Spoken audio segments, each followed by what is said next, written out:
fourth graders lined up throughout the morning and gathered at the cafeteria with their parents.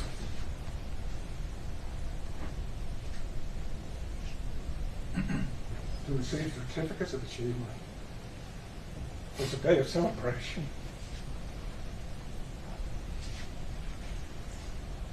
After the celebration, they returned to their homes and to their classes. They turned off the lights and they watched movies because it was a day, it was a light day. Some of the kids got to go to recess. Just down the road was Hillcrest Funeral Home. And a man named Gilbert Lamons was working at the funeral home. It was about 11:30 when a truck crashed through a rail and into a ditch. So he did what any of us would do. He went to check on the driver to see if it was okay. He and Cody Brasino left the funeral home, walked across the street, got close to the ditch when they were met with a man who exited the truck and got out with a rifle, a high-powered rifle. So as you might expect, they turned and ran. Shots were fired. So they called the police. They called the police for help.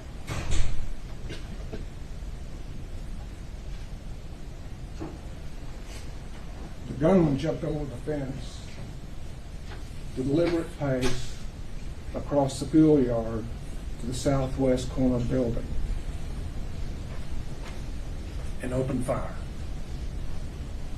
Stephanie Hale was in the playground on the south end of the school. She heard the fire. And it didn't make her incapable of action. She protected the kids. She got them to safety. They went into the classrooms. They did as they'd been trained.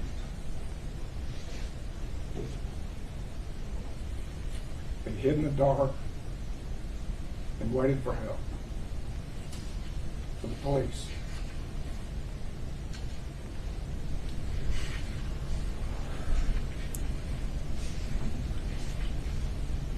The teachers and the kids armed themselves with scissors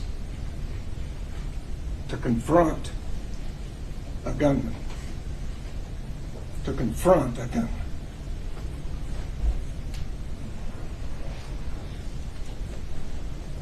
Melody Flores was also out there that day. She heard the shots fired. She had a concern for the kids. She was capable of action.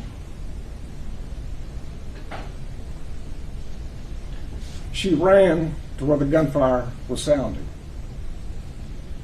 And there were kids at the south end that were about to go to recess that were told, get back in, get back in, get back in. And she doesn't leave her post until they get back in the west wing.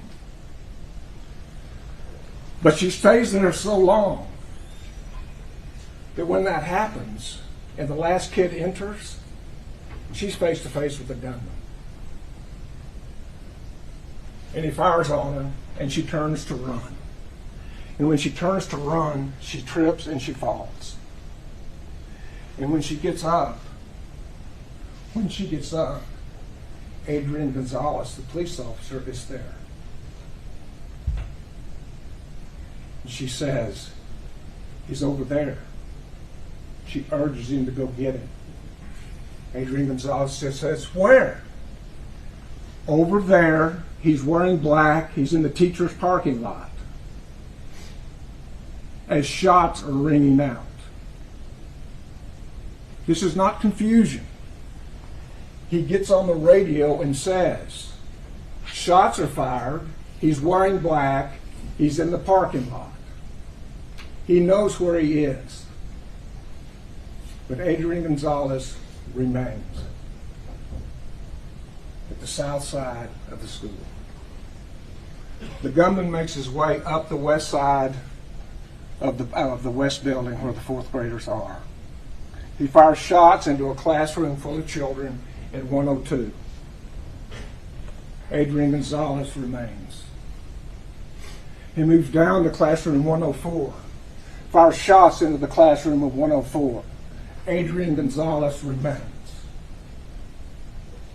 He moved halfway down the wing, fires more shots, this time not into the building because there's no defect in the building. It's not going into the windows, it's not going into the bricks. It's also at the same time when forces are coming, other police officers are starting to arrive. He then hurries to the west door and enters. It's been a minute. And there's a break in the shooting, and Adrian Gonzales remains. The gunman then walks down the hallway, gets to room 111 and 112, the entryway, and fires in the neighborhood of 20 shots in the hallway. And Adrian Gonzales remains. The children in 111 and 112 are done as they're trained.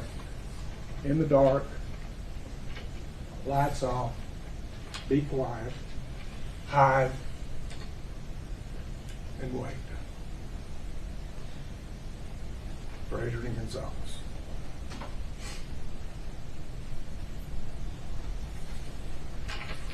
And the gunshots get near,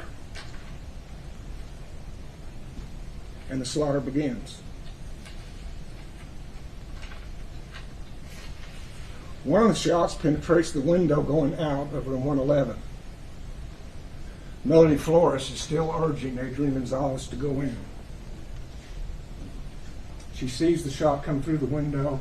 Adrian Gonzales tells the police he sees the shot go through the window. Adrian Gonzales gets on the radio and says, "Guys, I think he's made it in the building." This isn't confusion. Adrian Gonzales remains. For the next minute and a half, about 60 shots go into children. And Adrian Gonzales remains. 3.5 minutes into this ordeal, while Adrian Gonzales is still standing out there, his boss shows up. Pete Arredondo, along with Sergeant Coronado. They're running up adjacent to another building, get about the same distance Adrian Gonzales is from the gunshots, and they hear the shots going off. And Coronado yells what you would expect a police officer to yell. "Shots fired, get in the building." 3.5 minutes later.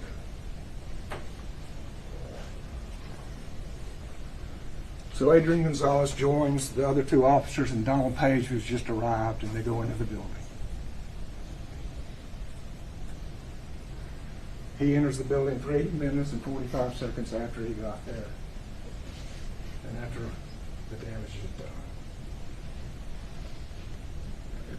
done.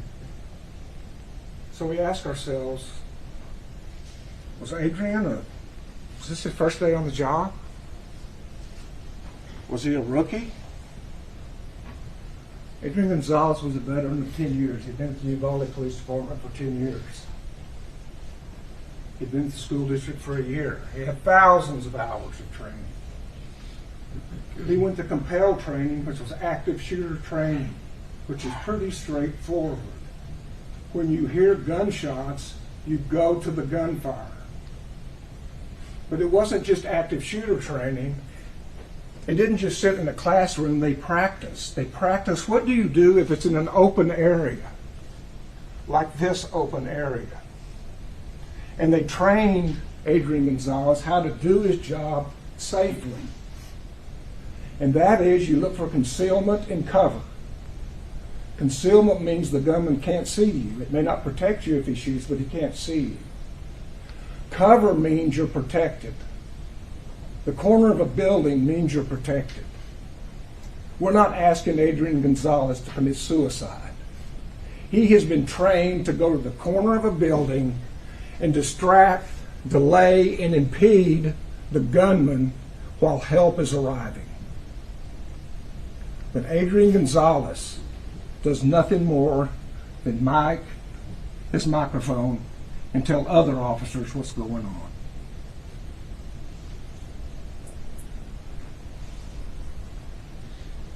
So why are we here?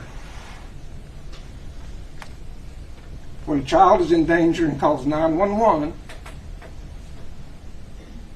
we have the right to expect a response.